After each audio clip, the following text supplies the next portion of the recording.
Assalamualaikum warahmatullahi wabarakatuh. Bismillah, walhamdulillah, wassalatu wassalamu ala rasulillah Sayyidina wa maulana Muhammad ibni Abdillah wa ala alihi wa sahbihi wa mawalah. Amma ba'du. Para pemirsa dimanapun berada, selalu berbahagia bersama keluarga, di akhirat ditunggu surga, diridhoi Allah subhanahu wa ta'ala. Nikmat itu seperti binatang liar. Kalau tidak diikat, maka dia mudah pergi meninggalkan kita. Tapi kalau dia diikat, maka dia tidak bisa pergi, bahkan dia berkembang biak untuk kita. Begitulah nikmat.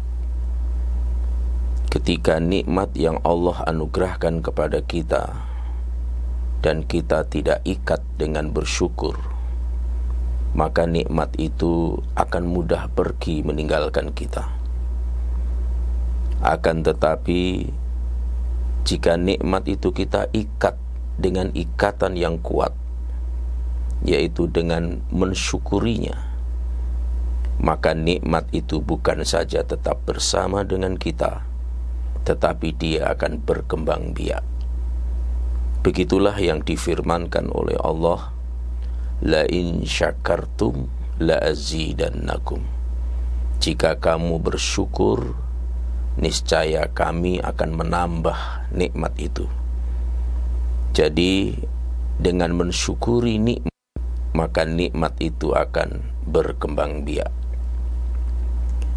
Begitu juga kita selalu rajin berusaha untuk istiqamah menjadi umat Nabi Muhammad sallallahu alaihi wasallam, sehingga kita selalu bersalam salawat kepada beliau, kepada keluarganya, para sahabat-sahabatnya, dan seluruh pengikutnya hingga akhir zaman.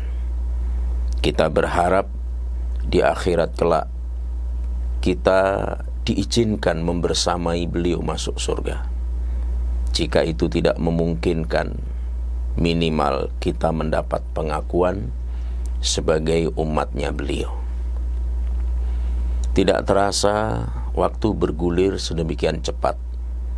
Dari detik ke menit, menit ke jam, jam ke hari, hari ke pekan, pekan ke bulan, bulan ke tahun, dan tanpa terasa kita sudah berada di bulan agung, di bulan yang dirindu-rindukan para hamba Allah, yaitu bulan suci Ramadan. Amaliyah Rasulullah Muhammad sallallahu alaihi wasallam ketika menyambut bulan suci Ramadan biasanya di akhir bulan Sya'ban. Jadi di akhir bulan Sya'ban, beliau mengumpulkan para sahabatnya untuk di briefing, untuk diberi arahan, untuk diberi bekal, untuk diingatkan, sehingga terkenal dalam sejarah isi daripada khutbah beliau di akhir bulan Sya'ban kepada para sahabat-sahabatnya, yang tentu secara estafet itu juga untuk kita sebagai umatnya. Isi daripada khutbah beliau di akhir bulan Sya'ban, beliau menyeru, ya ayyuhan nas, qad adhallakum syahrun azimun mubarak. Wahai manusia, sesungguhnya kamu akan dinaungi oleh bulan yang agung, syahrun azim, bulan yang besar, yang bulan itu penuh dengan keberkahan. Jadi isi khutbah yang pertama beliau di akhir bulan Sya'ban menjelang Ramadan adalah mengingatkan para sahabatnya bahwa sahabatnya termasuk kita sekarang ini yang akan menjumpai bulan suci Ramadan, maka kita bisa jadikan acuan khutbah beliau di akhir bulan Sya'ban ini. Yang pertama, beliau mengingatkan bahwa kita akan dinaungi satu bulan, yang bulan itu sangat agung, yang di dalamnya penuh dengan keberkahan. Keagungan bulan suci Ramadan salah satunya adalah di bulan suci Ramadan itulah diturunkan awal permulaan daripada Al-Quranul Karim, sehingga itu satu keberkahan tersendiri bulan suci Ramadan itu, sehingga dia bulan yang agung karena mukjizat terbesar Rasulullah Muhammad sallallahu alaihi wasallam. Awal diturunkannya Al-Quran adalah di bulan suci Ramadan. Dan di bulan suci Ramadan ini ada satu ibadah yang hukumnya wajib, kedudukannya adalah rukun. Ibadah tersebut tak lain dan tak bukan adalah ibadah saum Ramadan, puasa di bulan Ramadan. Berpuasa di bulan Ramadan bagi muslim yang memenuhi syarat hukumnya wajib, dan puasa Ramadan itu adalah kedudukannya rukun. Rukun apa? Dia salah satu daripada rukun Islam. Bukankah rukun Islam itu ada 5? Syahadat, salat, puasa, zakat, dan haji. Meskipun dalam kehidupan sosial haji itu menduduki strata yang sangat khusus, sampai-sampai yang berangkat satu orang yang ngantar ratusan orang. Itu betapa haji itu mendapatkan tempat dalam perspektif sosial. Ada juga rukun Islam yang seringkali dianaktirikan, bahkan tidak sedikit yang lari, yaitu rukun Islam berzakat. Padahal itu kedudukannya sama, rukun. Sholat 5 waktu itu juga rukun. Berpuasa di bulan suci Ramadan itu kedudukannya rukun. Jadi hukumnya wajib, kedudukannya rukun, dan itu dilaksanakan sebulan penuh di bulan suci Ramadan. Tidak bisa diganti di Rabiul Awal, di Sya'ban, di Rajab, dan lain sebagainya. Hanya di bulan suci Ramadan. Itulah sehingga Ramadan disebut dengan Syahrun Azim, bulan yang agung, Mubarak, yang di dalam bulan itu berhamburan keberkahan dari Allah Subhanahu wa ta'ala. Keberkahan oleh Imam Al-Ghazali dimaknai ziyadatul khair, bertambahnya kebaikan.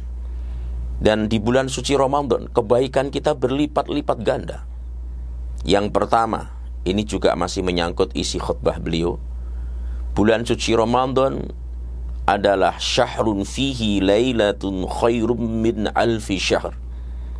Di dalamnya ada satu malam, yang malam itu lebih baik dari 1000 bulan. Yang sangat populer di telinga kita dengan sebutan malam Lailatul Qadar. Itu hanya ada di bulan Ramadan, tidak ada di Muharram, tidak ada di Rabiul Awal, Rabiul Akhir, Zulqaidah, Zulhijjah, enggak ada. Adanya hanya di bulan suci Ramadan. Jadi jika kita ingin menyergap, menjumpai malam tersebut yang nilainya lebih baik dari 1000 bulan, bukan sama dengan, kalau sama dengan 1000 bulan sama dengan 83 tahun, berarti itu sama dengan. Tetapi tidak, ini lebih baik dari 1000 bulan. Ini lebih baik daripada 83 tahun yang disebut dengan malam Lailatul Qadar. Dan di bulan ini syahrun ja'alallahu siyamahu faridatan wa qiyamahu tatawwuan.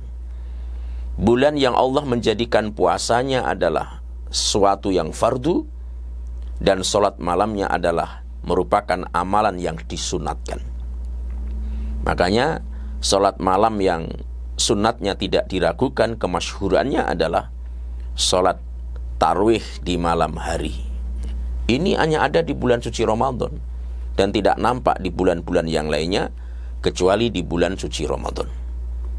Dan di dalam bulan suci Ramadan ini, man taqarraba fihi bi khoslatin minal khair kana kaman ada faridatan fi ma siwah. Siapa membawa satu amal baik, suatu kebaikan yang hukumnya itu sunat, ketika dilakukan di bulan suci Ramadan, maka nilainya, pahala yang disiapkan oleh Allah setara dengan amalan fardu. Jadi kalau kita sholat sunat duha 2 rakaat misalnya, kita laksanakan di bulan suci Ramadan, itu rewardnya, pahalanya sama dengan sholat subuh kita di luar bulan suci Ramadan. Karena amalan yang hukumnya sunat dilaksanakan di bulan Ramadan berpahala amalan fardu. Seperti itu. Lalu bagaimana yang fardu? Yang fardu kata Nabi, sab'ina faridatan fi ma siwah. Dilipat gandakan 70 fardu. Misal kita sholat subuh di bulan suci Ramadan, sholat subuh yang hukumnya wajib itu karena dilaksanakan di bulan suci Ramadan, maka nilainya setara dengan 70 hari sholat subuh kita di luar bulan suci Ramadan. Inilah salah satu nampak keberkahannya. Sehingga bulan Ramadan itu ziyadatul khair, nampak bertambahnya kebaikan, seolah diobral oleh Allah Subhanahu wa ta'ala.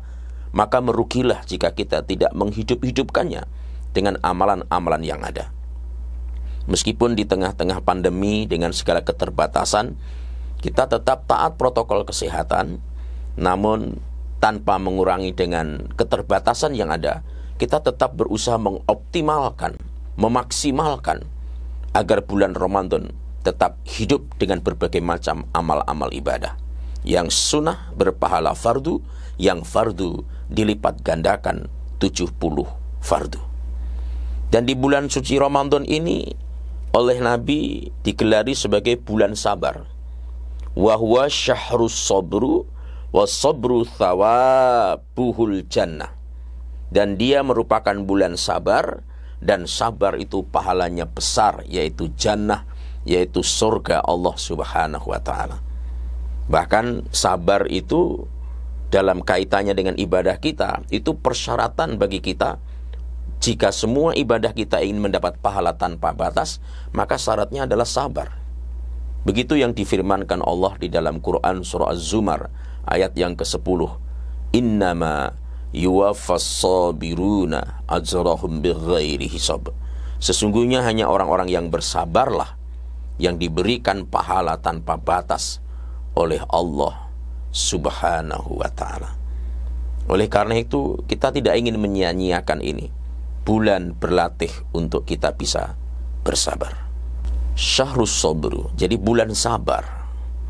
Berikutnya, di bulan suci Ramadan ini adalah bulan di mana kata Nabi, wasyahrul muwasah wasyahrun yazadu fi rizqil mu'minin fih. Di mana bulan Ramadan ini adalah bulan Allah memberikan pertolongan dan melipat gandakan rezeki orang-orang mukmin.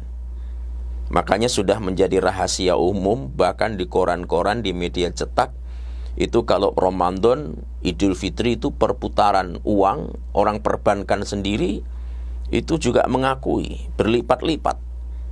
Bahkan bisa menggerakkan berbagai sektor ekonomi kecil. Karena begitulah Allah. Bulan Ramadan inilah bulan di mana Allah memberikan pertolongan, dan mudah-mudahan dengan pertolongannya virus COVID-19 dan variannya itu bisa hengkang dari kehidupan kita.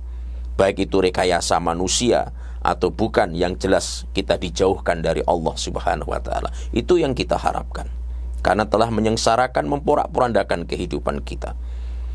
Dan di bulan suci Ramadan ini pula sejarah mencatat 313 orang pasukan kaum mukminin dapat mengalahkan 1000 orang dengan peralatan logistik yang lebih memadai, yaitu dalam perang Badar. Jadi Allah memberikan pertolongan kepada kaum mukminin dan melipat gandakan rezeki dengan hadirnya bulan suci Ramadan. Barang siapa memberikan makanan berbuka kepada orang yang berpuasa itu merupakan pengampunan dosa baginya. Wa itqa raqabatin minan nar, dan menjadikan dia dibebaskan dirinya dari neraka, dan dia mendapatkan pahala puasa orang yang diberi buka puasa itu. Jadi oleh karena itu ketika kita memberi buka puasa, yang pertama, orang yang memberi buka puasa itu merupakan pengampunan bagi dosanya. Yang kedua, dan kebebasan dirinya dari neraka, dan dia mendapatkan pahala puasa orang yang diberi buka puasa itu tanpa mengurangi pahala beliau. Inilah isi khutbah Rasulullah di akhir bulan Sya'ban, sehingga isinya, intinya singkat padat mengingatkan kita agar Ramadan itu kita siapkan dengan kekuatan penuh, zahir dan batin. Semua potensi kita kerahkan, karena tidak ada jaminan bagi kita untuk menjumpai Ramadan tahun yang akan datang. Semoga ini menambah inspirasi, motivasi bagi kita untuk menghidupkan bulan suci Ramadan dengan amalan-amalan yang diridhoi oleh Allah Subhanahu wa ta'ala. Mohon maaf, marhaban ya Ramadan, wallahu waliyul muttaqin. Assalamualaikum warahmatullahi wabarakatuh.